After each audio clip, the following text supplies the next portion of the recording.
누가 지혜로운 자인가라는 제목을 함께 말씀을 나누도록 하겠습니다. 저희가 지난주는 성탄절이었고요. 그 전주에 미가서 6장 6절부터 8절까지 말씀을 나누면서 하나님이 기뻐하시는 예배라는 제목으로 우리가 세 가지 내용을 함께 나누게 됐는데요.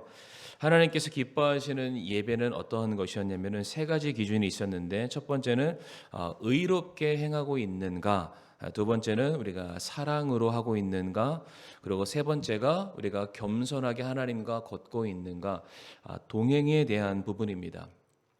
하나님께서 이스라엘 백성들에게 이와 같은 예배의 모습, 제사의 모습을 그들에게 요구하셨던 이유는 그동안 이스라엘 백성들이 너무나도 형식적이고 거짓된 예배와 제사를 반복적으로 드려왔기 때문입니다. 그래서 그들 스스로는 나 신앙생활 잘한다, 하나님께 잘 보이고 있다라고 생각했지만 하나님께서는 그런 것도 결코 받지 않으신다, 그들에게 경고의 말씀을 주시게 되죠.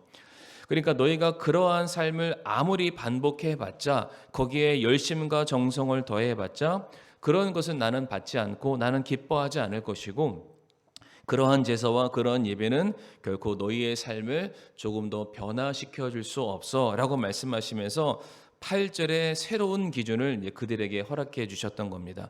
의롭게 행하라, 사랑으로 해라, 그리고 하나님과 함께 동행해라 라고 말씀을 하시는데, 오늘 우리가 함께 읽었던 9절부터 16절의 말씀은 8절에서 주님께서 우리들에게 말씀하신 그 내용에 대한 부연 설명이라고 우리가 할 수가 있습니다. 그러니까 너희들이 그렇게 한다면, 그렇게 행하였을 때 9절 말씀 보게 되면 그러한 사람이 지혜로운 자가 될 것이다. 그러니까 참된 예배자를 하나님께서는 지혜로운 자다라고 말씀을 하고 계시는데, 어찌 보면 오늘 본문의 말씀이 새해를 맞이하고 또 새로운 한 날을 시작하는 우리들에게 있어서 참 필요한 말씀이 아닌가라는 생각이 듭니다.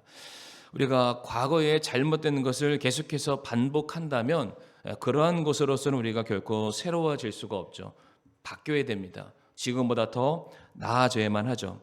다시 말해서 내가 생각하는 대로의 하나님을 섬기는 것이 아니라 하나님께서 우리에게 요구하시는 대로의 삶을 우리가 살아가게 될 때 하나님은 그러한 사람을 인정하시고 그러한 성도를 지혜로운 자다라고 반드시 칭찬해 주시게 될 겁니다.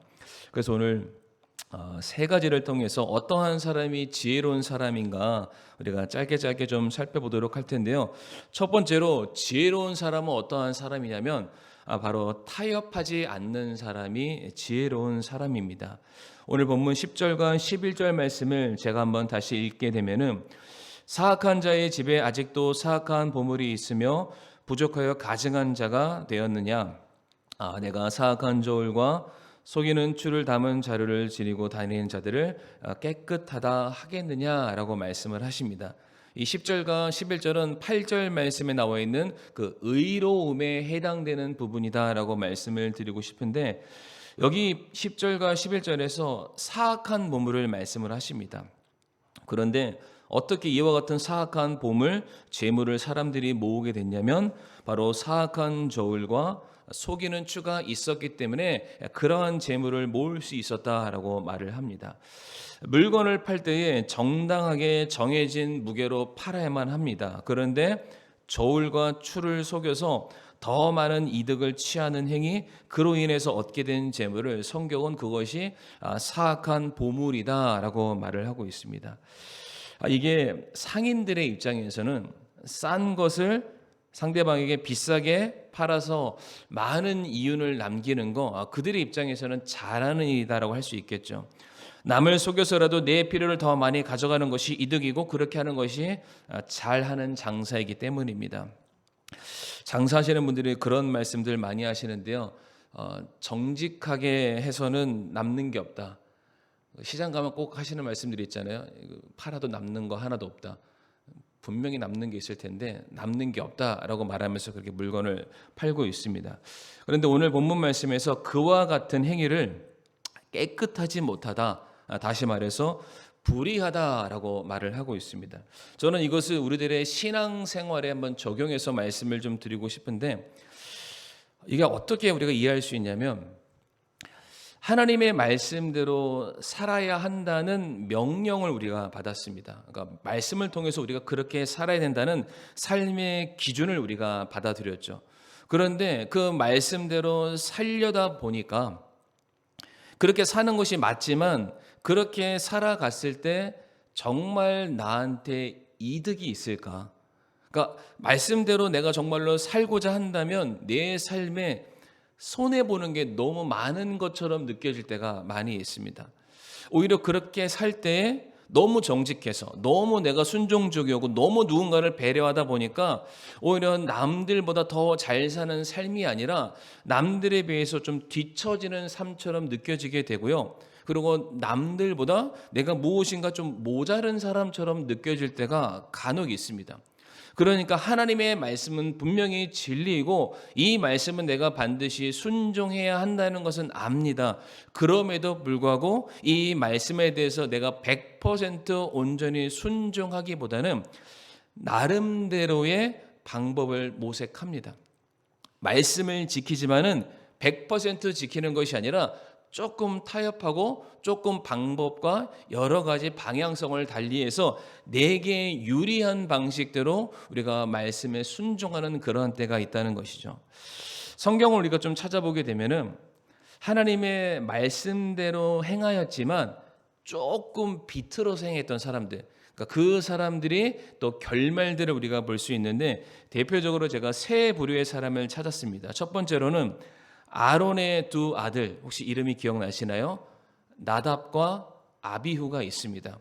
근데 그들이 제사를 드리는 과정 속에서 다른 불 혹은 이상한 불을 가지고 들어가다가 그 불에 사로잡혀서 죽는 사건이 나오게 되죠.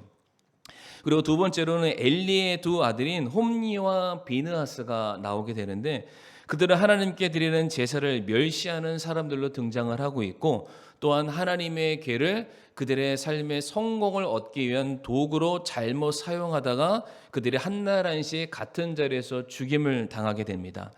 또한 아나니아와 삽비라라는 부부가 등장하는데 이들은 헌금과 관련돼서 성령 하나님을 속이는 그 사건으로 말미암아 그 자리에서 부부가 한날 한시에 죽게 됩니다. 제가 말씀드렸던 이 세 부류의 사람들이 공통점이 있는데 그것이 무엇이냐면은 이들이 처음부터 어떠한 악한 일을 도모한 것은 아니라는 겁니다. 처음부터. 그러니까 무엇인가 제사를 드리고 있고요. 무엇인가 예배를 드리고 있고 그래도 하나님을 만나기 위해서 무엇인가 자신의 것을 가져와서 하나님께 드리는 일련의 신앙의 행위는 하고는 있습니다. 그러나 그들이 제사를 드리고 예배를 드리고 헌금을 드렸을 때에 그들이 행하였던 기준은 하나님께서 그들에게 요구하신 것이 아니었습니다. 철저하게 자기네가 하고 싶은 대로 했습니다.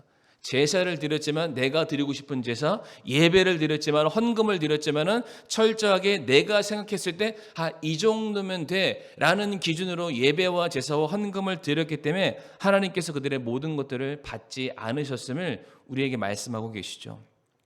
그들은 왜 이와 같은 행위를 행했을까? 어찌 보면은 편리함 때문에 그런 것 같습니다. 복잡한 성경에 나와 있는 규례를 따르다가는 내가 오늘 편히 못 쉬겠다. 그냥 편한 대로 눈에 보이는 대로 잡히는 대로 여러 가지 편안한 방식을 가지고 그들이 제사를 드리다가 죽임을 당하게 되죠. 뿐만 아니라 자신들의 어떤 이익을 얻기 위해서 그들의 잘못된 방법을 선택하기도 합니다. 제사 제물을 드리는 데 있어서 너무나도 복잡하고 너무나도 까다로운 기준들이 많이 있습니다. 그것을 다 지키려 했다가는 그들의 삶의 시간적인 물질적인 손해를 너무 많이 보게 생긴 거예요. 우리 성도님들 기억나실지 모르겠지만 성경에 구약 시대에 제사를 드리는 날짜에 대해서 언급했던 거 아마 기억하실 텐데 매일같이 아침과 저녁으로 상번제를 드려야 됐고요. 매 주마다 드리는 제사가 있고요. 매 월마다 드리는 제사가 있고 매 해마다 드리는 제사가 있습니다. 근데 특징이 뭐였냐면은 중복된다고 해서 둘 중에 하나가 생략되는 것이 아니라 중복돼도 그날 1시에 다 드려야만 합니다. 이게 짬뽕 되면 하루 종일 예배 드리는 거, 하루 종일. 그런데 여기서 끝나나요? 아니죠. 각종 절기들이 등장합니다. 이 절기만 계산해 보면은 1년에 약 22일이라는 시간이 되죠. 그러니까 대략적으로 예배라는 시간에만 내가 온전히 투자했을 때 거의 1년에 한 달에서 두 달 정도는 내일 못 해요. 제사만 해야 됩니다. 예배만 해야 되고 그것에 바쳐지는 제물을 준비하는데 엄청나게 많은 시간이 들여질 수밖에 없습니다. 그러니까 하나님을 온전히 경외하고 두려워하는 사람들은 그 과정 하나하나가 너무나도 복되고 너무나도 귀한 거예요. 내가 그래 이 1년이라는 시간을 통해서 매일같이 하나님을 만날 수 있어 하나님이 원하시는 기준대로 살아가는 삶들이 있습니다. 근데 반대로 오늘 아침 예배 드렸는데 오늘 저녁에 또 예배 드려야 돼? 어제 예배 드렸는데 오늘 또 예배 드려야 돼? 오늘 무슨 예배 무슨 제사 한꺼번에 다 했는데 이거 이 3개 4개 되는 거 오늘 한 번만 하면 안 돼? 이러한 생각들 때문에 또 바쳐지는 제물들이 한두 개이겠습니까? 너무나도 많잖아요. 아까운 거예요. 본전이 생각나잖아요. 그러니까 사람들이 자꾸만 타협하기 시작하는 겁니다. 기준에서 벗어나는 거예요. 안 하는 게 아닙니다. 하긴 하는데 하나님이 원하시는 그 기준을 벗어난 잘못된 행위를 하기 시작한다는 거예요. 근데 성도님들, 성경에서 죄를 히브리어로 하마르티아라고 합니다. 아마 들어보셨을 텐데 그것의 뜻이 무엇이냐면은 관역에서 벗어나다라는 뜻입니다. 죄가 뭐라고요? 관역에서 벗어나다, 기준에서 벗어나는 게 죄다라고 말씀하시는 거예요. 그러니까 하나님께서 이스라엘 백성들에게 너 의로워야 돼라고 말씀했을 때는 다만 무엇인가 깨끗한 삶, 남들 봤을 때 죄 안 짓는 그런 삶만을 말씀하시는 것이 아니라 너에게 정해진 기준이 있으면 그 기준대로만 살라는 겁니다. 우리가 예배를 드림에 있어서 얼마나 많은 마음속에 갈등이 생깁니까? 제일 먼저는 피곤함이라는 갈등에 우리가 싸웁니다. 또 내가 맡고 있는 사회적인 역할과 책임이라는 혹은 인간관계라는 여러 가지 많은 상황들 때문에 내가 온전하게 예배드리고 온전하게 하나님께 드려야 될 그 시간과 내 삶과 내 책임과 내 직분이 서로가 충돌되면서 우리가 갈등할 때가 너무나도 많다는 것이죠.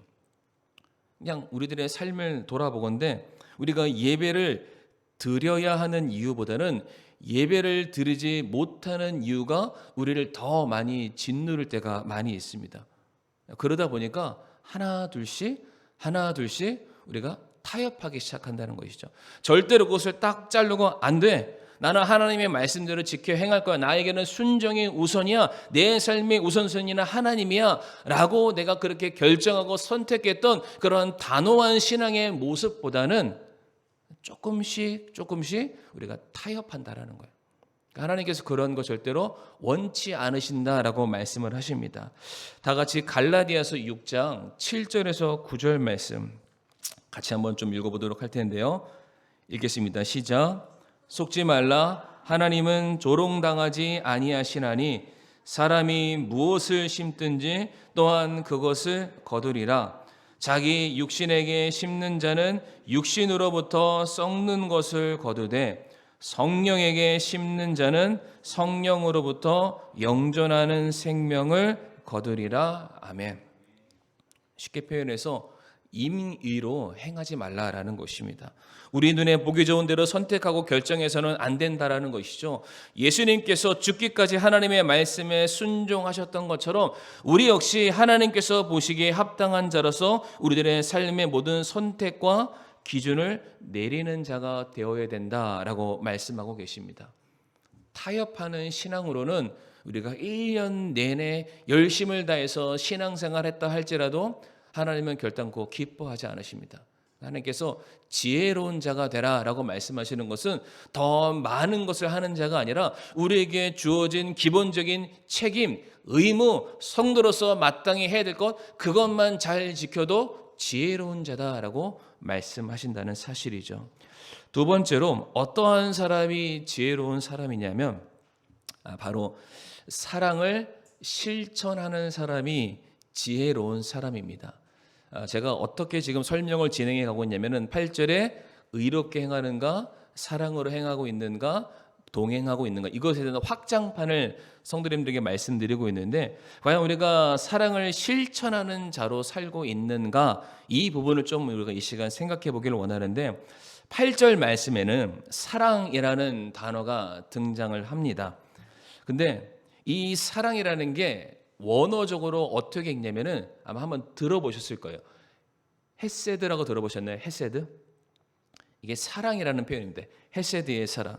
근데 이 헤세드의 사랑이라는 것은 우리 아가페의 사랑도 있고 뭐 필로스, 에로스 여러 많은 사랑들이 있지만, 특별히 헤세드의 사랑은 하나님이 가지고 있는 그 특성을 우리에게 너무나도 잘 보여주는 단어 중에 하나입니다.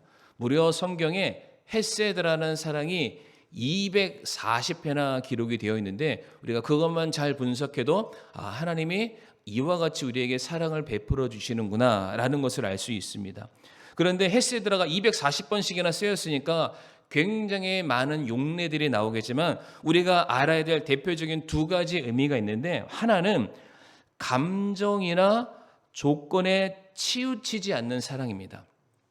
이해가 되시나요? 감정이나 어떠한 조건에 의해서 들쑥날쑥하는 그러한 사랑이 아니라 일정한 사랑, 한결같은 사랑, 조금 어렵게 표현하면은 언약적인 사랑. 내가 너를 한번 사랑하기로 약속했으니까 내 사랑은 변치 않아. 네가 죄를 짓든 죄를 안 짓든, 네가 나를 떠나든 안 떠나든 항상 나는 너를 향해서 끝까지 사랑할 거야. 바로 언약적인 사랑이 헤세드의 사랑이고요. 마찬가지로 이렇게 한 번 사랑하기로 주님께서 작정하셨기 때문에 그 사랑의 기한은 영원합니다. 그래서 헤세드의 사랑을 말할 때 감정이나 조건에 치우치지 않는 사랑, 이게 첫 번째고요. 두 번째는 그 사랑은 끝까지 영속적으로 우리에게 베풀어지는 사랑, 바로 그 헤세드 사랑을 말하는데, 지금 주님께서 우리에게 그와 같은 사랑을 하라라고 명령을 하고 계십니다. 성도님, 한번 생각해 보세요. 우리 안에서, 물론 우리는 가능하지 않습니다. 우리는 힘듭니다. 나 자신 사랑하기도 힘든데 우리가 남들을 조건도 없이 끝까지 사랑하는 거 너무 힘들겠죠. 그런데 이와 같은 헤세드의 사랑이 우리에게서 다른 사람들에게 발현되고 구현되기 위해서 필요한 것은 무엇이냐면은 나 자신을 향한 마음을 비워야 한다는 것입니다.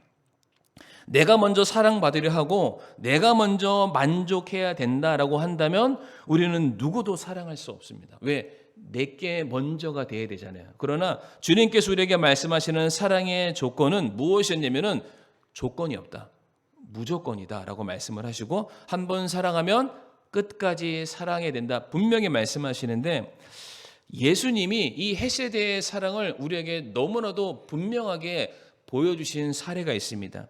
우리가 다 같이 요한복음 13장 1절 말씀 한번 보도록 하겠습니다. 요한복음 13장 1절 말씀, 성도님도 화면을 보시고 같이 한번 읽어보겠습니다. 시작.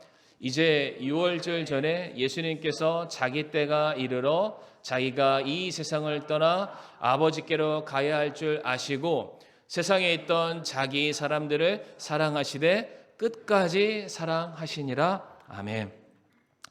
자기 사람들을 사랑하시되 끝까지 사랑하신다. 아까 헤세드의 사랑의 특징이 무엇인지 말씀을 드렸는데, 제가 왜 이 말씀을 가져왔냐면 이 말씀 전후의 사건들을 살펴보게 되면은 과연 예수님이 이렇게 말씀하실 수 있을까라는 의문이 듭니다. 무슨 얘기냐면, 우리가 찾아보지는 않지만 요한복음 12장 말씀 보게 되면 예수님께서 수많은 사람들을 만나서 그들에게 기적과 이적과 말씀을 풀어서 천국이 어떠한지를 그들에게 명명백백하게 선언하셨어요. 다 보여주셨어요. 그런데 사람들이 그렇게 예수님께서 놀라운 일을 행하셨음에도 불구하고 예수님을 못 믿었더라라고 되어 있습니다. 그리고 이 말씀이죠. 이 요한복음 13장 1절의 말씀을 하자마자 그 밑에 구절 말씀들을 보게 되면 누가 등장하냐면은 가룟 유다가 등장합니다. 근데 가룟 유다가 사탄이 그에게 찾아가서 그의 마음속에 예수님을 배반할 마음을 심어줬더라라는 그 장면이 있어요. 그러니까 앞뒤 상황을 봤을 때 모두가 예수님을 전적으로 신뢰하고 주님의 말씀에 순종하면서 내가 죽기까지 주님을 사랑하겠습니다 라고 신앙 고백하는 그 자리에서 그래 내가 너희들을 사랑하는데 끝까지 사랑할 거야 라고 말씀하신 게 아니라는 겁니다. 너희는 나를 버릴 것이고 너희는 나를 떠날 것이고 심지어 나를 배반해서 십자가에 못 박혀 죽도록 만들 것이지만 내가 한번 너희를 사랑하겠노라라고 약속했기 때문에 나는 그 사랑을 끝까지 가져갈 거야. 이 말씀하셨다라는 거예요. 그런데 다시 오늘 본문 12절 말씀 한번 보시길 바랍니다. 12절 말씀에 지금 그들에게 사랑하라 라고 말씀하신 주님께서 원래 너희가 이와 같은 모습을 가지고 있었어 라고 말하면서 그들의 현재의 영적인 상태를 꼬집어주고 계세요. 오늘 본문 미가서 6장 12절 말씀 성경책 한번 보시게 되면 그곳의 부자들은, 그곳이라는 건 이방 나라를 말하는 것이 아니라 이스라엘 백성들을 말하는 거예요. 남유다 사람들을. 그곳의 부자들은 폭력으로 가득하고 그곳의 거짓민들은 거짓을 말하며 그들의 혀는 그들의 입에서 속임수로 가득하다라고 말하고 있습니다. 요약하면 사람들이 자기의 것을 지키기 위해서 남을 때리고 거짓말하고 속이는 일들이 가득하다라는 겁니다. 그러니까 하나님의 백성들이라고 불리는 사람들, 하나님을 사랑하는 것처럼 내 이웃도 사랑해야 된다는 너무나도 놀라운 명령과 사명을 받은 하나님의 사람들이 내가 더 부자가 되기 위해서, 내가 더 기득권을 가지기 위해서, 내 배가 줄이지 않기 위해서 얼마든지 사람들을 때리고 죽이고 속이고 거짓말하는 모습이 그들 안에 있음을 말씀하고 계세요. 다시 말해서 그들 안에는 자기 사랑하는 모습은 있는데 이웃 사랑하는 모습이 없다라고 주님이 지적하고 계십니다. 참 우리가 볼 수 있는 우리 안에서 나타나는 사랑의 모습도 그러지 않나 생각이 드는데 우리는 사랑한다라고 말을 합니다. 그러나 어디까지나 내가 하고 싶은 사랑만 하고요. 내가 사랑하고 싶은 대상들만 사랑합니다. 나에게 잘해주는 사람만 사랑하고 싶고 나를 칭찬해주는 사람만 사랑하고 싶고 내가 무엇인가 베풀었을 때 그만큼 돌아올 수 있는 사람에게만 내 사랑을 표현하고 그 사람들에게 나누고 싶어 한다는 것이죠. 사랑은 하지만 하나님이 원하시는 사랑이 아니라는 겁니다. 예배는 드렸지만 원하는 예배가 아닌 것처럼 우리는 사랑해요 라고 말하지만 주님께서 뭐라고 말씀하셨냐면 그러한 사랑은 세상 사람들, 죄인들도 자기를 사랑하는 사람들을 자기 몸쪽같이 사랑한다라고 주님께서 그렇게 말씀하지 않으셨습니까? 올해 2025년도 우리 교회 표어를 다 아시는지요? 한번 얘기해 볼까요? 사랑으로 섬기며 친교하는 애. 네. 정말로 이게 이루어질 수만 있다면 제가 기꺼이 설교를 줄이도록 하겠습니다. 설교 시간을 줄여서라도 성도님들이 주 안에서 하나가 될 수만 있다면, 교제가 풍성히 넘칠 수만 있다면. 자, 그런데 이 표대로 되기 위해서 가장 첫 번째 게 선행돼야 되겠죠. 사랑이라는 게 필요합니다. 근데 자기 사랑이 아니라 오늘 본문에서 말하는 바로 헤세드의 사랑이죠. 조건과 자격을 따지지 않는 그러한 사랑으로 한 번만 사랑하는 것이 아니라 두 번만 사랑하는 것이 아니라 끝까지 사랑하는 모습들. 성도님들 좌위에 있는 우리 성도님들 한번 살펴보시면 우리가 사랑해야 될 대상들입니다. 사랑해야 될 대상들. 자, 그런데 그 사람들을 바라보면은 어떤 사람은 너무 사랑스러운 사람도 있습니다. 정말로 사랑받아 마땅할 정도로 수고도 하고 헌신도 그런 사람도 있지만 어떠한 사람은 딱 보면은 원수보다 못한 사람들도 있을 거예요. 내가 왜 이 양반을 이렇게 사랑해야 돼? 저 성도를 저렇게 사랑해야 돼? 그런 마음이 들 때가 있잖아요. 근데 그러한 마음으로는 우리는 올해 교회의 표를 이룰 수가 없고 그러한 모습은 주님께서 원하시 않는 모습이다라고 말씀드리고 싶습니다. 우리가 누군가를 사랑한다는 것은 그 사람이 꼭 사랑받을 만한 자격이 있어서가 아니라 우리에게 사랑하라고 명령을 주신 하나님의 말씀이 있기 때문입니다. 요한에서 4장 21절 말씀 보게 되면 하나님을 사랑하는 자는 또 자기 형제를 사랑하라는 이 명령을 우리가 그분께 받았느니라 라고 되어 있습니다. 감정에 휘둘려서는 안 된다는 거죠. 자격과 조건을 보면 안 된다는 거예요. 그러니까 상대방이 부족하다 할지라도 우리가 원래 그런 사람들이었었잖아요. 우리 성도님 기억나십니까? 디도서 말씀 기억나십니까? 예전에 우리도 하나님의 사랑 없이는 이렇게 사람됨, 성도됨의 모습으로 이런 자리에 앉아 있을 수 없는 그런 연약한 존재들이었습니다. 그러니까 자격과 조건으로 우리가 누군가를 사랑하는 것이 아니라 끝까지 주님께서 우리를 포기하지 않고 사랑하셨다는 그 모습처럼 우리가 우리 옆에 있는 형제 자매를 정말로 사랑으로 섬길 수 있기를 간절히 바라겠습니다. 마지막 세 번째로 어떠한 사람이 지혜로운 사람인가 하면 바로 심판의 때를 아는 사람이 지혜로운 사람입니다. 오늘 보면 16절 말씀을 한번 띄워주시면 읽지는 않겠습니다. 이 내용이 무엇이냐면 오므리와 아합의 경우에는 북이스라엘의 악한 왕들로서 우상 숭배와 불의한 통치로 유명한 사람들을 말하는데 이스라엘 백성들이 그들의 악한 행위를 본받아서 하나님을 멸시하고 그분의 말씀을 거역했기 때문에 하나님이 그들에게 심판을 내리시겠다라고 지금 경고를 하십니다. 다시 말해서 너희들이 누구를 따라 걸어가고 있냐? 그들의 모든 행로의 끝에는 하나님의 심판인데 너희가 그들 따라가다가는 너희들이 심판받는다. 조심해라 라고 좀 경고의 말씀을 주고 계십니다. 다시 말해 너희가 누구를 따라 걷는가, 누구와 함께 동행하는가에 대한 중요성을 말씀해 주고 계시는 부분입니다. 근데 성도님들, 성경에서 동행하는 사람 하면은 혹시 머릿속에 생각나는 사람이 있습니까? 동행하는 사람 에녹 있죠. 또 한 사람 또 있습니다. 노아가 있습니다. 우리 다시 말씀 한번 볼 텐데요. 창세기 5장 21절에서 22절 에녹은 65년을 살며 무두셀라를 낳았고 무두셀라를 낳은 뒤 300년 동안 하나님과 함께 걸으며 라고 되어 있죠.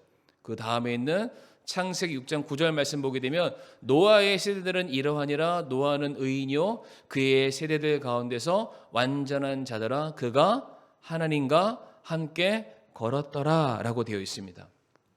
이 두 사람의 공통점이 무엇이냐면은 하나님과 함께 걷는 사람들이었습니다. 그렇죠? 그런데 또 하나의 공통점이 있는데 무엇이냐면은 그들이 어떠한 시기에 하나님과 함께 걸었느냐가 중요합니다. 우리가 하나님과 동행하는 거 너무 중요하죠. 그런데 이렇게 하나님께서 그들이 나와 함께 동행했다. 아니 성경에 수많은 인물들이 나와 있는데 왜 그들에게는 이런 언급을 하지 않고 왜 굳이 에녹과 노아에게는 그들이 나와 동행했다라고 분명히 언급을 하시는 것일까? 노아에 대해서 먼저 말씀드리게 되면은 노아 우리 하나 화면을 넘겨주시게 되면은 창세기 6장 5절 말씀 노아 시대 때의 그 상황들 영적인 상태를 말씀하셨을 때에 하나님께서 사람의 사악함이 땅에서 크고 또 그의 마음에서 생각하여 상상하는 모든 것이 항상 악할 뿐임을 보시고 세상에 살고 있는 모든 사람들 그들의 중심 가운데는 단 한 사람도 하나님을 마음에 품는 사람은 없고 모든 것이 악해서 자신의 육신만을 위해서 살아가는 사람들이 꽉 찼다 관영했다라고 말씀하십니다. 그리고 동일하게 마태복음 24장 말씀 보게 되면 노아가 살고 있는 그 때를 뭐라고 말하냐면 홍수 이전 시대에 노아가 방주로 들어간 날까지 그들이 먹고 마시고 장가가고 시집가고 하면서 홍수가 나서 그들을 다 쓸어버릴 때까지 알지 못하였다라고 되어 있어요. 그러니까 노아가 방주를 지으면서 하나님의 심판에 대해서 그것을 바라보는 모든 사람들에게 이제 곧 하나님께서 심판하실 것입니다. 이 온 땅에 관영한 이 죄에 대해서 하나님이 그냥 지나치지 아니하시고 반드시 심판하실 것입니다라고 말하고 있는 상황이었지만 누구도 그때를 알지 못했다. 무슨 얘기입니까? 누구도 하나님을 그들의 마음속에 품지 않았다라는 것입니다. 이와 같은 때에 오직 하나님의 사람인 노아만 하나님과 함께 동행했다. 조금 느낌이 다르죠? 또 하나 에녹에 대해서는 유다서 말씀 보면은 에녹에 대한 설명의 말씀이 있습니다. 14절 말씀 보게 되면 아담으로부터 일곱째 사람의 에녹도 이들에 관해 대언하여 이르되, 에녹이 그가 살고 있는 시대의 사람들에 대해서 이와 같이 말했다라는 겁니다. 보라, 주께서 자신의 수많은 성도와 함께 오시나니 심판하시겠다는 뜻이죠. 이것은 왜 오시냐? 모든 사람에게 심판을 집행해서 그들 가운데 경건치 아니한 모든 자들이 경건치 아니하게 범한 모든 경건치 아니한 행위와 또 경건치 아니한 죄인들이 그분을 대적하여 말한 모든 거친 발언에 대하여 그들을 정죄하려 하심이라 하였느니라 라고 되어 있습니다. 경건치 않다는 것이 godliness입니다. 영어로는요. 하나님의 속성이 전혀 존재하지 않는다는 뜻이에요. 불경건하다는 뜻이에요. 그러니까 에녹 시대 때도 어떠한 사람들이 많았습니까? 경건치 않는 사람들이 너무 많았다는 거예요. 하는 말과 하는 행동들과 그들의 마음속의 모든 계획들이 에녹을 제외한 모든 사람들이 다 영적으로 타락했다라고 되어 있습니다. 이러한 시대에 에녹이 몇 년간 하나님과 동행했습니까? 무려 300년을 하나님과 동행하죠. 노아는 그 방주를 짓는 한 100년 이상이 되는 그 시간을 하나님과 오롯이 동행하는 거예요. 성도님, 이 동행이 쉬울까요? 옆에 이렇게 사랑하는 성도들이 서로 격려하고 응원해주고 기도해줘도 내 신앙생활 10년, 20년 이어가는 게 힘든데 나 말고는 하나님 섬기는 사람이 아무도 없어요. 그럼에도 불구하고 모든 사람들이 내게 비난하고 지탄하고 바보다 멍충이다라고 말하고 있는데 그럼에도 불구하고 수백 년의 시간을 오롯이 하나님 한 분만 바라보는 거예요. 왜 그랬을까? 이들은 이제 곧 다가올 심판을 알았기 때문입니다. 이제 주님이 오신다라는 분명히 깨어있는 사람이에요. 이게 지혜롭다라는 것이죠. 전도서 12장 13절과 14절 말씀. 전도서 하면은 솔로몬이 지었잖아요. 누구보다 지혜로운 사람이 그 전도서를 마무리할 때 이렇게 말합니다. 우리가 전체 일의 결론을 들을지니 하나님을 두려워하고 그분의 명령들을 지킬지어다. 이것이 사람의 온전한 의문이라 기준에서 벗어나지 말라라고 분명히 말합니다. 하나님께서 그 모든 것들을 반드시 심판하실 때가 온다. 14절, 하나님께서 모든 은밀한 일과 더불어 선한 일이든 악한 일이든 모든 일을 심판하시리라. 그러니까 지금 하나님께서 너희들 어떻게 살아야 돼? 의롭게 살아야 돼. 사랑으로 행해야 돼. 나와 함께 동행해야 돼. 왜? 이제 곧 이 모든 것들에 대해서 심판의 주께서 오셔서 모든 것을 판단하실 그 날이 오기 때문입니다. 그래서 에녹과 노아는 이 때를 캐치한 거예요. 남들은 부어라, 마셔라, 놀아라, 즐겨라. 그 심판의 때를 다 잊어버리고 살고 있었지만 이들은 깨어서 주님의 오실 날을 그들이 손꼽아 기다리며 살 때에 에녹은 어떠한 결론을 맺게 되나요? 주님께서 그를 그 죄악 많은 세상에서 거룩한 곳으로 구별하여 데려가시게 됩니다. 노아의 경우에는 홍수로 멸망하는 심판으로부터 하나님께서 안전한 곳으로 그를 지켜주시게 되죠. 잘하였다 나의 충성된 종아 지혜로운 자야. 나와 함께 평생토록 우리가 영생 복락을 누리자. 사랑하는 성도님들, 25년 새해 참 우리들이 살아가야 될 삶의 방향성을 오늘 본문이 우리에게 분명히 말해주고 있습니다. 참 여러 가지로 우리들의 마음이 많이 흔들릴 수 있습니다. 그럼에도 불구하고 오늘 우리에게 무엇을 말씀하셨냐면 절대로 타협하지 말라라고 말씀하십니다. 내 유익과 내 만족이 우선되는 것이 아니라 주님께서 내게 요구하시는 대로의 삶이 우리들이 살아가는 삶의 가장 중요한 기준이 되기를 간절히 바라겠습니다. 아울러서 우리가 사랑을 실천하는 자가 되어야 되는데 여러 가지 조건과 자격을 따지는 것이 아니라 주님께서 나를 사랑하셨고 나를 사랑하는 주님께서 내가 너희를 사랑하는 것처럼 네 이웃을 사랑하라 라고 명령하셨으니까 우리가 받은 그 사랑을 그냥 전해주는 그 일에 우리가 주저하기를 원치 않습니다. 마지막으로 우리가 심판의 때를 우리가 정말로 손꼽아 기다리는 삶을 우리가 살아갈 수 있기를 바라겠습니다. 에녹과 노아처럼 깨어 있어서 주님의 다시 오심을 기다리고 그것을 널리 증거할 수 있는 정말로 이 시대에 두각을 보이는 지혜로운 자들이 되기를 간절히 바랍니다. 성도님들, 지혜로운 자가 된다는 것은 성숙한 자다라고 말할 수 있겠죠. 성숙하다는 것은 무르익는 것을 말할 텐데 열매가 무르익으려면 날들이 필요합니다. 그러니까 한 번에 이렇게 지혜로운 자가 될 수는 없습니다. 그러니까 계속해서 우리가 놓치지 않고 계속해서 이 명령들을 기억하면서 살아가게 된다면 반드시 우리는 지혜로운 자가 되리라고 확신합니다. 이 시간 다 같이 오늘 말씀을 기억하면서 세